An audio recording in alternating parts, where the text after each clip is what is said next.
नमस्कार दोस्तों। मैं नवीन कुमार अपने चैनल लैंग्वेज ऑफ प्लैनेट्स में आपका स्वागत करता हूं। आज का हमारा विषय है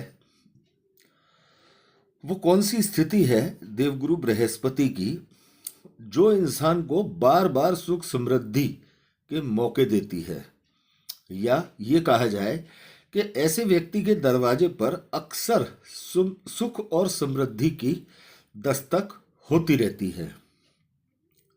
आज हम देवगुरु बृहस्पति की उस शानदार स्थिति के बारे में बात करेंगे कि यदि देवगुरु बृहस्पति का इस भाव से संबंध बन जाए और ग्रह स्थितियां अनुकूल देवगुरु को मिल जाए तो देवगुरु इंसान को कहां तक ले जा सकते हैं, और इसे एक उदाहरण से भी समझेंगे। तो दोस्तों, यदि ये वीडियो और जानकारी आपको अच्छी लगे तो ज़्यादा से ज़्यादा दोस्तों के साथ इसे शेयर कीजिएगा, लाइक कीजिएगा और चैनल को सब्सक्राइब कीजिएगा। बहुत बड़ी संख्या में देखने को मिलता है कि लोगों को जीवन में शानदार तरक्की का कोई मौका हाथ आया, लेकिन किसी अपरिहार्य कारण से जातक उस मौके का लाभ नहीं ले सका। ऐसी स्थिति में लोगों को लगता है कि जीवन में पता नहीं इतना शानदार मौका फिर आएगा या नहीं आएगा। लेकिन कुछ ही समय के बाद ऐसा शानदार मौका फिर से आता है। इंसान उस मौके को स्वीकार करता है और बढ़िया तरक्की के रास्ते पर आगे बढ़ जाता है। कुछ समय इंसान उस मौके का लाभ ले पाता है, फिर उसके साथ कोई ऐसी स्थिति बन जाती है जब उसे वो मौके को छोड़ देना पड़ता है और इंसान वापस उसी जगह आकर खड़ा हो जाता है जहां वो उस मौके के मिलने से पहले खड़ा था।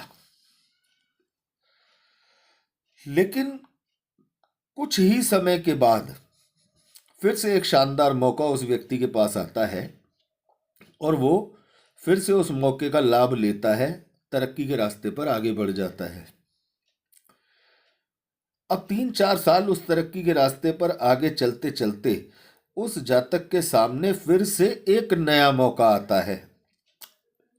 तब वो व्यक्ति विचार करता है कि नए मौके को स्वीकार करे या पुराने मौके के माध्यम से ही जो तरक्की जिस अनुपात में मिल रही है उसी को लेता रहे। इस स्थिति में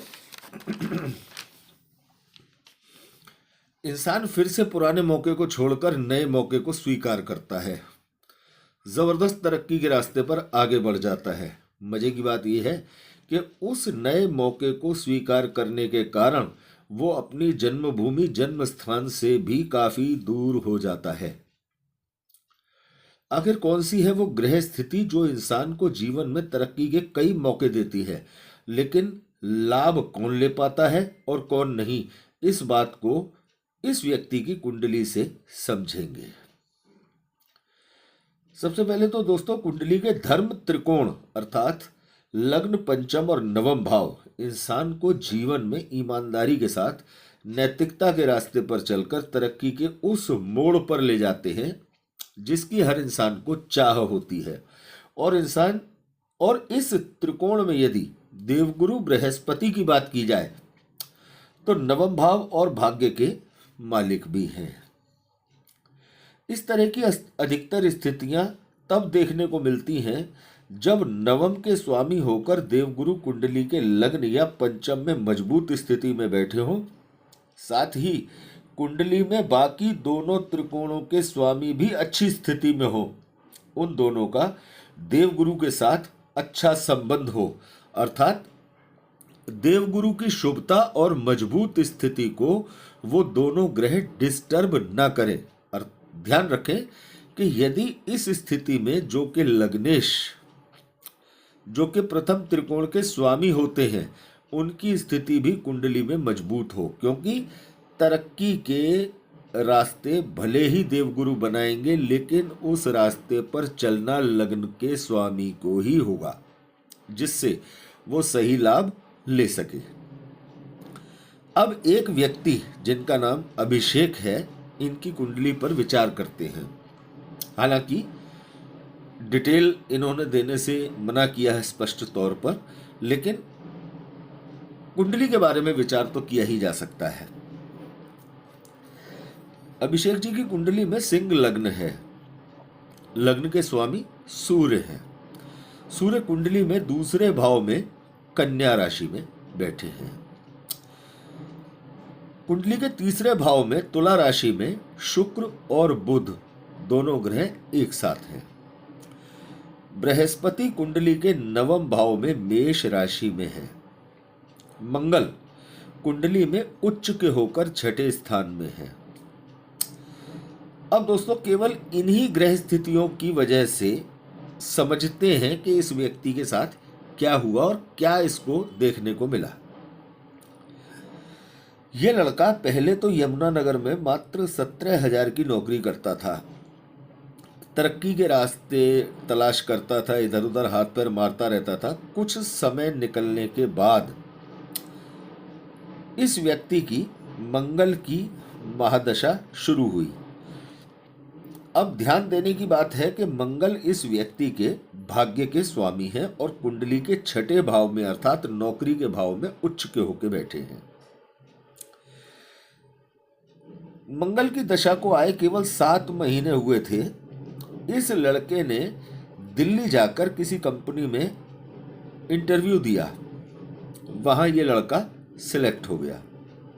उसके बाद 4 महीने इस लड़के ने दिल्ली में काम करने के बाद कंपनी ने इसको न्यूजीलैंड भेज दिया। आज ये लड़का न्यूजीलैंड में शानदार नौकरी कर रहा है और बहुत अच्छी सैलरी पर काम कर रहा है और अपने परिवार की भी आर्थिक तौर पर बहुत शानदार मदद कर रहा है। अब देखने की बात यह है कि लग्न पर और पंचम पर देवगुरु की दृष्टि, पराक्रम भाव में बुध और शुक्र पर देवगुरु की कृपा दृष्टि, साथ ही भाग्य के स्वामी मंगल उच्च के होकर छठे भाव में बैठे हैं और भाग्य भाव में बैठे बृहस्पति पर दृष्टि डाल रहे हैं और भाग्य स्थान को, अपनी मूल त्रिकोण राशि को मंगल मजबूत कर रहे हैं। अर्थात इस व्यक्ति का भाग्य चौतरफा मदद करने को तैयार है इस बच्चे की। अब लग्न पर और विदेश भाव पर, कुंडली के लग्न पर और 12th हाउस पर भी मंगल की दृष्टि है। इसे कहते हैं कुंडली पर धर्म त्रिकोण की पूरी तरह पकड़ होना। लेकिन गौर करने वाली बात यह है कि सूर्य और मंगल पर गुरु की दृष्टि नहीं है, फिर भी इनके दोनों भावों पर अमृत दृष्टि के माध्यम से मजबूती बना रहे हैं देवगुरु। साथ ही लग्न का स्वामी लग्न से दूसरे स्थान पर है और भाग्य का स्वामी गुरु से दशम स्थान पर है। ये स्थिति इंसान को तरक्की देने के लिए पर्याप्त है और भाग्य के स्वामी और लग्न के स्वामी दोनों अर्थात सूर्य और मंगल का आपस में नव पंचम योग बना हुआ है। तो दोस्तों, यदि हम वर्तमान में एक जो ज्योतिष में कहावत प्रचलित है कि जिस व्यक्ति की कुंडली में देवगुरु बृहस्पति मजबूत होते हैं उस व्यक्ति की कुंडली के तमाम दोषों का नाश करने में सक्षम होते हैं, या कहा जाए कि उस व्यक्ति की कुंडली के तमाम दोष अपने आप समाप्त हो जाते हैं।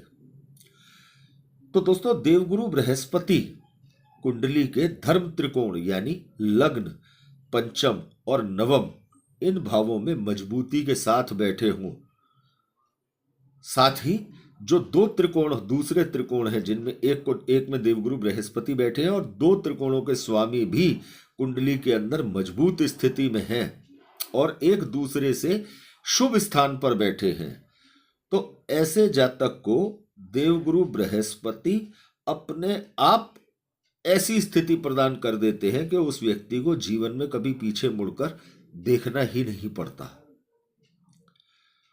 तो दोस्तों, ये देवगुरु बृहस्पति के वर्चस्व का एक नजारा है। अकेले देवगुरु बृहस्पति लग्न और पंचम और नवम तीनों अर्थात पूरे धर्म त्रिकोण को इतना शक्तिशाली बनाने में सक्षम है कि इंसान अपने जीवन में भरपूर तरक्की कर सके। आपकी कुंडली में देवगुरु बृहस्पति यदि धर्म त्रिकोण में हैं तो उनका बाकी के 2 त्रिकोणों के स्वामियों के साथ कैसा संबंध है, कमेंट बॉक्स में अवश्य बताएं। यदि ये वीडियो और ये जानकारी आपको अच्छी लगी हो तो ज़्यादा से ज़्यादा दोस्तों के साथ इसे शेयर करें। अगले वीडियो में आपके सामने उपस्थित होंगे एक नए विषय, एक नई जानकारी के साथ। धन्यवाद दोस्तों।